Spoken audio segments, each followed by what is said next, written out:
ہونا تو یہ چاہیے تھا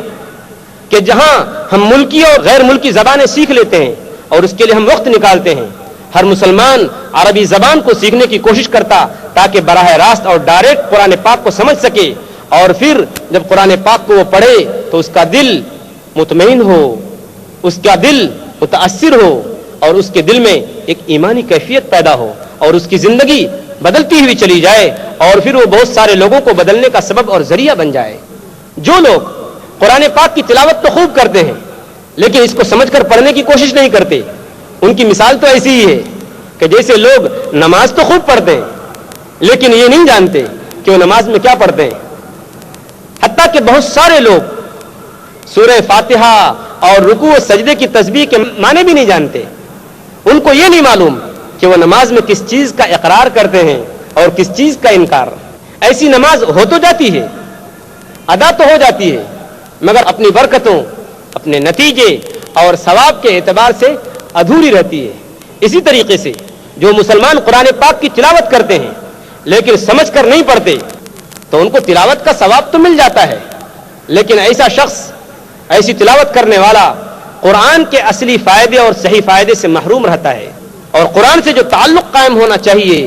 وہ تعلق باقی نہیں رہ پاتا، اور پھر وہ جیسا قرآن پاک پڑھنے سے پہلے تھا، جیسی اس کی حالت تھی، قرآن پاک پڑھنے کے بعد بھی اس کی حالت ویسی رہتی ہے۔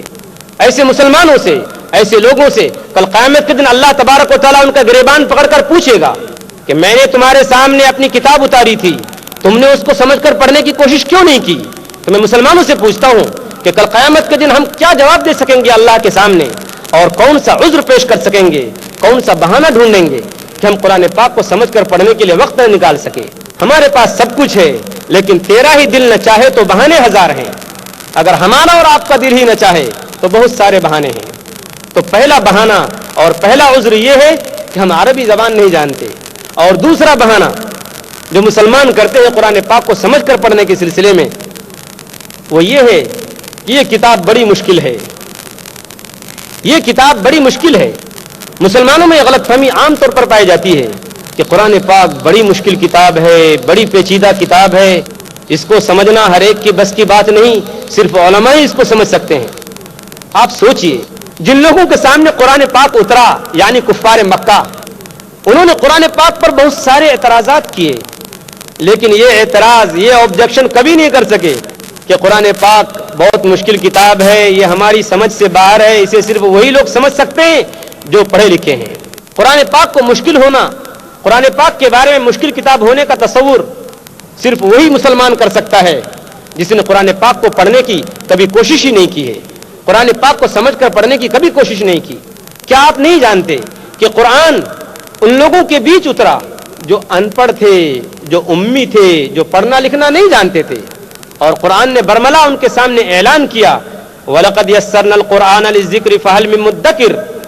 سورہ قمر، سورہ نمبر 54 آیت نمبر 17۔ اسی طریقے سے آیت نمبر 22، آیت نمبر 32، آیت نمبر 40 کے اندر